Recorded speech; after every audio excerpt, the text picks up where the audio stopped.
This is intended as a way of sharing positive, inspirational stories from the local community, useful information, and just keeping everyone connected. So we've got a couple of days that are sort of a special for half term, really. And today's guest is Ania from SE19 Dance. So Ania, it's brilliant to have you. Thank you so much for joining us. Pleasure, thanks. Tell us a bit about your background. Hello everyone. So I'm a choreographer and a dance teacher. I mainly create work for theatre and gallery spaces, but I also work across several dance organizations, teaching several dance techniques. And I also do a little bit of stuff up in our library hub as well. So tell us about SE19 Dance, because that is mainly what you're here for today. Yes, so SE19 Dance is sort of an umbrella name for a project containing classes and events that I deliver in a local community. And I suppose it started really small. I really wanted to bring a high quality dance participation events at the local community. So I approached Library Hub to sort of ask whenever they have any lovely space that I could use, and they obviously have great space. So it took a while from 2017 when I started until now to establish what really community needs from me. So I now sort of run two strands. One is for children, and that is creative movement and ballet classes, and for adults, which is bar class, which is sort of a combination of ballet and fitness. Fab. Tell us a bit about your aims with it as well. What's your ethos? Yeah, so definitely for the children is to encourage creativity, to encourage teamwork. Those classes are slightly different to regular ballet class, very structured and very strict. I encourage storytelling. Very often I will bring a book to the class that we will look at. We would look at actions of that book and how we can sort of explore those actions within a dance. So this is an example of a book that we were working recently, bought from a local bookstore as well, about local stories about dinosaurs. So there's definitely loads of fun, lots of props flying around. The classes are really full on, but I feel like this really works the best for this group age. So the group age I work with, it's 2 to 4, and then the second group it's 5 to sort of 6, 7, and that group grows with them as well. And as they progress to the older group, they get to do a little performances there in the library hub as well. So we would go up to the Christmas market or the summer events to sort of show what we were working on, and they really, really loved that. And yeah, you go. I was going to say, and you ended up collaborating, didn't you, with a drama group in the library hub as well last year, I think. Yeah, last summer we did performance together with a drama club run by Emily from the Library Hub as well, which is really lovely to bring all the children and young people together. And we had quite a decent audience as well for that. It was really, really great. Fantastic. I'm just going to say hello to everybody who's watching. So we've got quite a few people across Facebook and Instagram. So particularly the Sugar, Martin, Dennis, Emma, Shane, Phil, Andy, Tazin. Sorry guys, I can't necessarily, some of these are not necessarily your names, I think. Republic and Amat Photo. So sorry if I pronounce any of those things wrong, but lovely to have you guys watching. If you've got any questions for Ania, do give us a shout on whatever platform you're on, and we will try and answer it as we go. So Ania, tell us a bit more about how you operate under normal circumstances, let's say normal circumstances. Yeah. So the program usually runs on Saturday morning. So I start from 9 o'clock with adults and I have a little break, and the children starts at 11 o'clock. The adult class lasts for an hour, and the little ones sort of last for half an hour to 40 minutes, depends how we go. Really, it's really straightforward. Saturday's a great day to be in the library. There's loads of things going on, loads of community groups passing, walking in and out, so it's really great energy there. So we definitely miss that, but yeah, this is how we run on Saturday mornings. And how are you operating at the moment, because you have managed to keep going, haven't you? Yeah, luckily we kept going. So I moved all the class to Zoom. So I was able, luckily, to add little extra classes, because obviously I work from home now across anything I do. So that gives me a little bit more space to add an evening class for adults, for example. So that has been really great to be able to connect to my community despite the circumstances. So yeah, we operate through Zoom on Saturdays and Wednesdays. Yeah. Brilliant. Sorry, that's the next question I was going to ask was what are the challenges and the positives of working online? Because you when we were speaking the other day, you definitely sort of mentioned a bit of both. Yeah. So for example, for children, I mentioned there's loads of use of props and things are flying around the room, and now we're in different homes and sort of we don't have the same sort of equipment that we usually have to keep them engaged. They're very little, so I really need to go above and beyond to keep them engaged, especially through the screen. So what I figure out is that I delivered a little packs of props to each home. So now they have it at home. And sort of this is a dance pack so that they can bring it every Saturday with them. And that works really well. I think the positives are that we really can stay connected. We have the technology now to sort of, enable us doing this. And I have to say the support from all the participants has been enormous. I have been constantly in touch with parents, sort of feedbacking what works, what maybe doesn't work. And the adults groups are always there, despite the heat now, 6 o'clock, they're always there in front of their screens in their homes. So it has been really great to see that commitment staying there rather than sort of disappearing throughout. It's amazing that you delivered the props to the children. I think that's absolutely gorgeous. And it must really help them with a sense of some sort of normality. So even if they're seeing you through a screen rather than in person, just being able to kind of do the same sort of things that they normally do in your class, I think must have been really helpful. I think so. It's really important that, they know those things already from the class. So sort of I bring a little bit of that class to their homes. I think what also really helps in a sort of doing it live rather than just popping a pre-recorded video is that they can see each other as well. And that brings a little bit of fun for them as well. So that they get to say hello and have a little chit chat before we start or after we finish. So it has been really good to stay connected, definitely. And it allows you to interact with them directly, doesn't it, a little bit, even though it's not the same as being in the same room, but it does allow you to have that immediate interaction a bit. Yeah, definitely. We know when one of them skips away a little bit from the screen, which happens all the time, I can always call them back and sort of, I have a view of where they are what they're doing. And obviously, for me now, the developing the technique is always important, and sort of developing that safe dance practice. But for now, it's the most important to keep them engaged and give them fun and keep them connected together and with me, I think. Yeah. I'm really intrigued actually about what you do in the classes. Would you mind telling us in a little bit more detail? It's kind of Yeah, sure. what you So cover. the structure sort of varies from week to week, but I think what I can sort of draw as a framework is definitely there will be a warm up there. Then we'll usually introduce a little bit of story. So that can be either a book, or I can bring some printed pictures. And good example would be, I don't know, I have a picture of a duck jumping from the puddle. So then we look at this. Okay, now you jump in the puddle and you splash the water. Now you have to jump through the puddle. So that actually prepares them to learn a jump called jeté later in ballet. So, I'll put things on the floor that they need to jump through.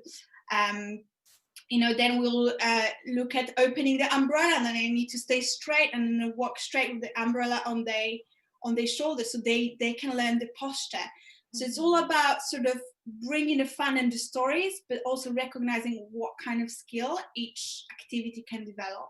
And then after that, we usually go through some sort of ballet exercises very shortly to sort of draw the positions of arms and legs and particular jumps. And then we'll have a lovely cool down and stretch. So what I usually do in the library, which I really miss, one of the things that I miss the most, for cool down, I usually lie them across the floor, and I will ask one of the parents to help me and bring a shiny, sparkly fabric across them, sort of wave across them. That really brings that lovely sensory space in their face, and really cools them down really, really lovely. Which I obviously can't do now, but we'll be back with that practice as soon as we are back. Fantastic. You fit such a lot into half an hour. That's incredible. Yeah, I think it's really important with the little ones to shift very quickly. So you don't spend sort of 5-10 minutes even on one thing. You shift very quickly. That keeps them really engaged and really responsive. Fantastic. And what about the adult classes? Do you because I've never really done any ballet, so is it open to total beginners? It's definitely open to total beginners.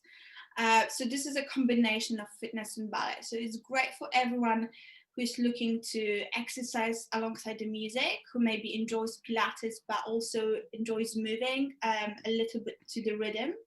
It really works on your strength, flexibility, and also really, really strongly on your posture. So really, anyone who has any posture problems, that is a really great class. And if I have a new participant who doesn't have a background in ballet, I will always put them through the basics, and they can just learn as we go as well. So it's definitely open for beginners, and I very often have beginners, people who did Pilates before, or just running, or any sort of fitness, or just starting with their fitness journey, especially now. I always try to I have participants in different age and at different levels as well within that class. So I always give them options. So there will be always a beginner version of an exercise, and then a little bit more advanced for those who have been with me for a while. I see you straighten up now. Don't worry, I'm not watching everyone posture as I walk around. Don't worry. Yeah, it just made me think about it. And, I think this. Yes, sitting up straight. So I think this leads us on really nicely to say, could you give us a demo of some exercises? Because I know you said you would happily do that. I think I certainly am suffering terribly from being very much more static than normal. I'm normally standing up most of the day, moving around all the time, but literally traveling between places every hour or so. And I've now static in one room, and it's really unusual. And I think a lot of people are in the same position and just, feeling it. So can you help us? Yes, so I think definitely everyone is more static. I can say that about myself, which I thought I will never be able to say. I am more static now. And I really want to encourage people to take breaks from these screens, especially when you work on a laptop and you're sort of in the tilted position. So what I'm going to do now is sort of show you a 5 minutes of healthy spine exercises, those are designed for you to get up from your desk and just do it. It's going to be 3 to 5 minutes, so you can do it now. You don't need your sports gear. And really definitely check out Upreneur Library Hub live stream, as I do Healthy Spine longer classes there as well, if that's something that you're looking for. So we're just going to stand up as we are now in our jeans next to our desk and sort of take a step back. So I have dumbbells here, so I'll show a version without those and with them.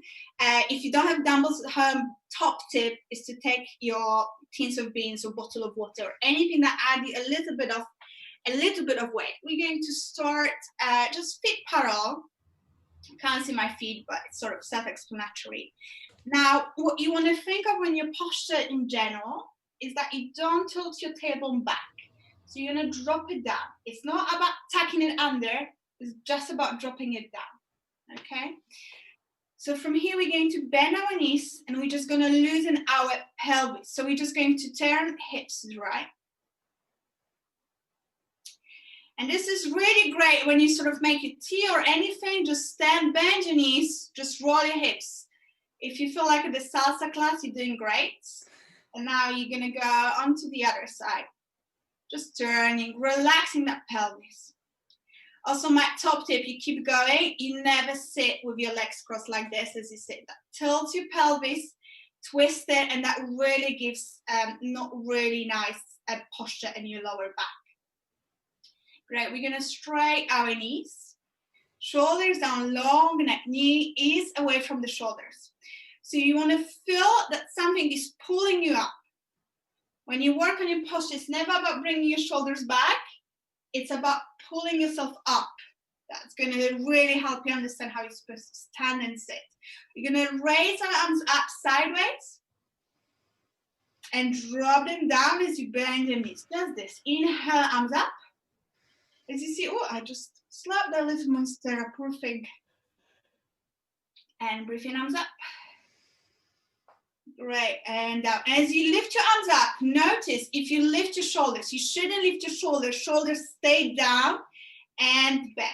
Last time, we're going to lift our arms up, hold it up, elbows to the side.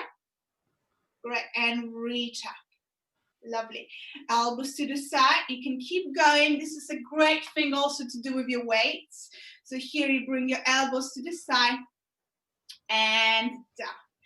Elbows side and down. Now what we want to do is we want to stretch our chest muscles. So we're going to hold it here and bring your shoulder blades together closer and bring it back to a natural position. And again, closer together and relax. Make sure your elbows are nice and high as your shoulders. So this is the tendency that you will have always. You want to lift them up. So it's good at the beginning to go in front of your mirror and just see how you're maintaining those.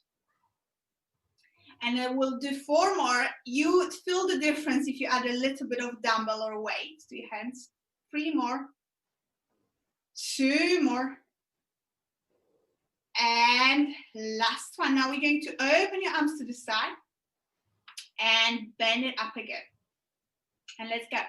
Open a little bit more dynamic and up and open and up. Maintain that posture. So check if your tailbone is down, shoulders are down, really long neck.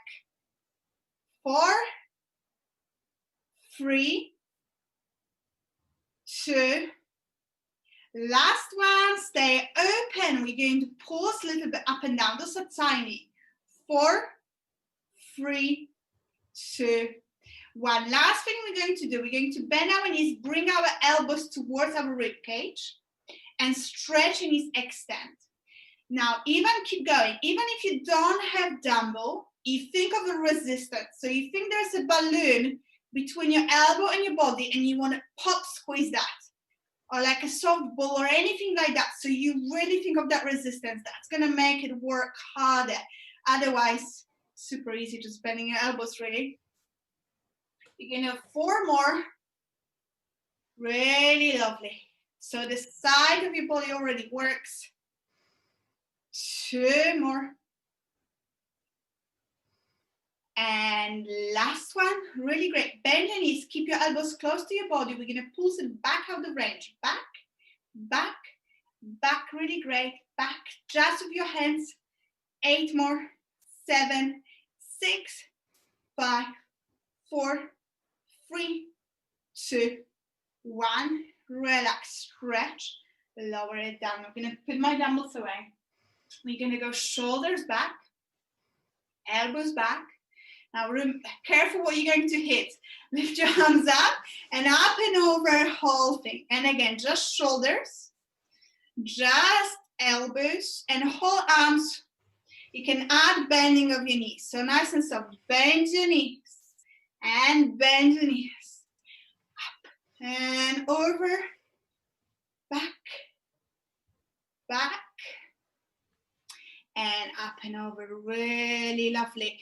What you can do now, I'm going to stay back. You drop your head, you just roll down all the way down. You hang over your legs. I probably disappeared now, but I'm just hanging over my legs. And you can nod your head for yes, and for no, shake it for no here. Bend your knees, rolling up, shoulders back. There she is. Great. So remember, anything that you're doing for spine, you want to stretch your front muscles and strengthen the back muscles. Now, why? Just a quick tip, as we sit that way, those muscles are over contracted. So you really want to stretch those muscles. Muscles at the back are overstretched. This is very simple. So you want to strengthen them to sort of open that back. That's all you needed. Amazing. That's awesome. Thank you so much. Pleasure. I literally feel like I've had a kind of full workout and stretch. That's amazing. And yeah, wow, I can tell the difference sitting up now. Thank you. Good. That's brilliant. That's fantastic.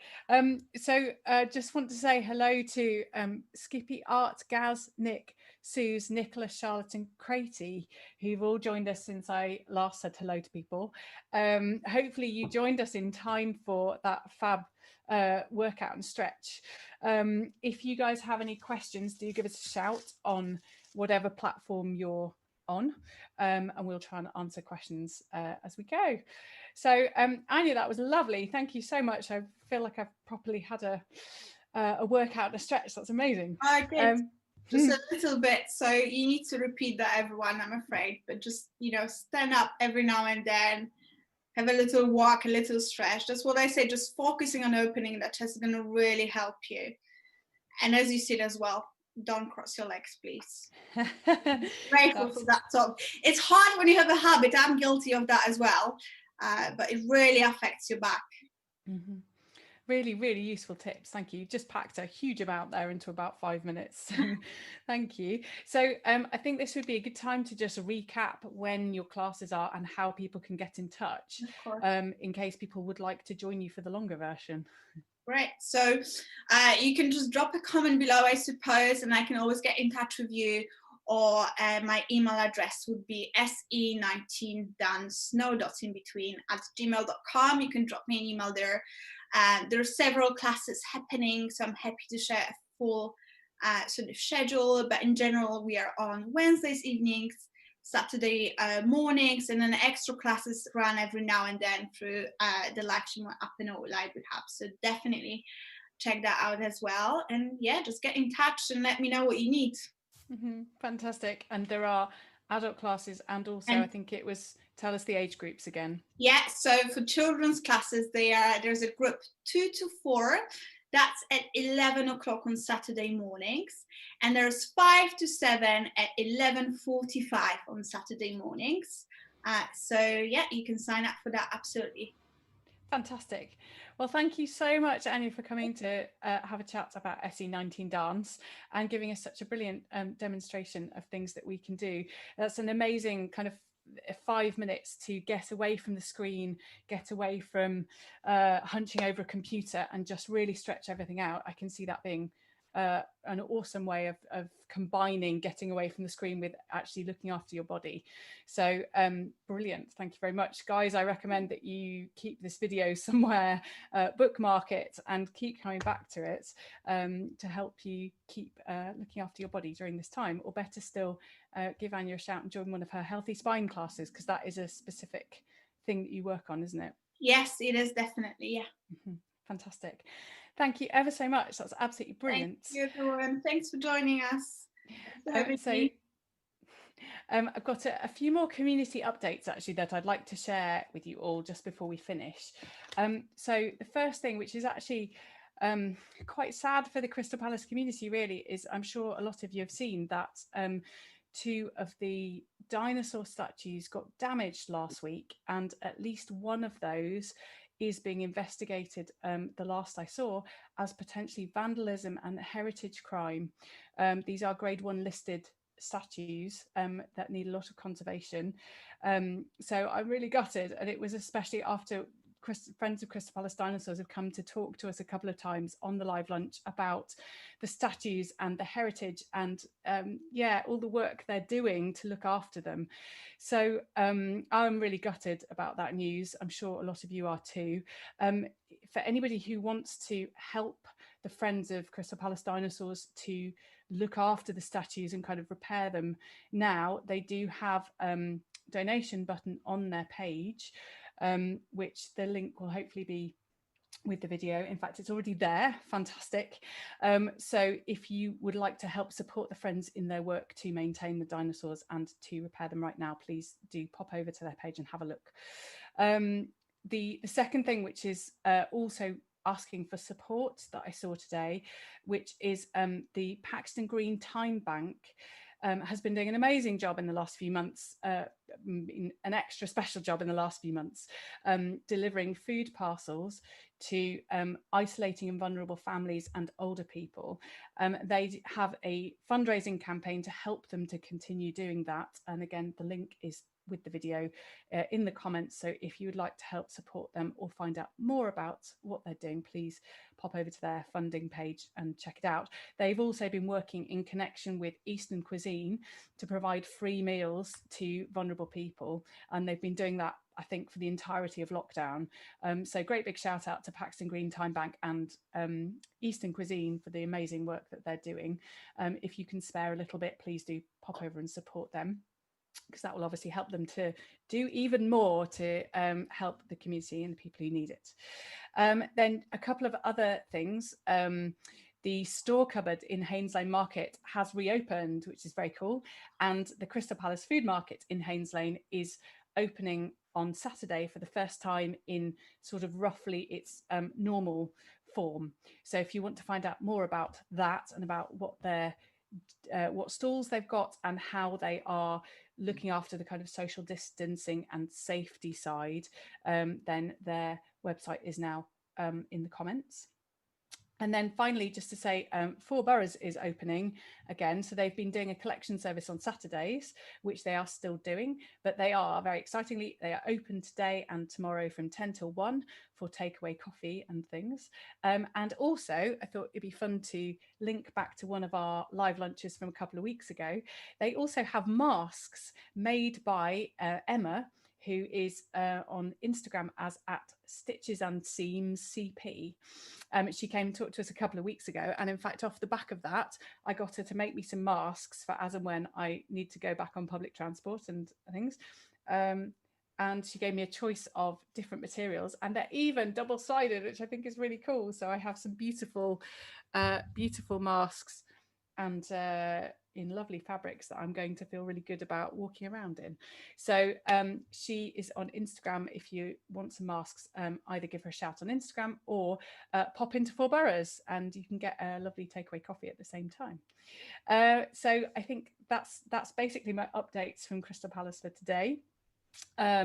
We have an enormous live streaming program on here in the Upper Norwood Library Hub. Please do check it out. There's live music, there's singing, there's children's stories, there is Ania's amazing dance. What else? We've got the edible garden with Tanya, we have cross stitch with Alice, and all sorts of amazing things. So please do check it out and tune in. It's great to have your support for all that. So Ania, it's amazing to talk to you today. Thank you so much for joining us. Thank you. And I'm hoping to join one of your healthy spine classes at some point, because that was an awesome demonstration. So I'll definitely be joining you at some point soon. So thank you very much. Thank you. Have a good day, everybody. Stay safe. And tomorrow we are back with Jim from Troopers After School Drama Clubs. And he is also going to be doing a bit of a demo with some games and things that you can do to keep your kids entertained and bring their attention back to you, and all sorts of, some fun things to try out at home. So please do join us at midday for the Library Live Lunch tomorrow. And in the meantime, stay safe. Have a good day. Bye for now.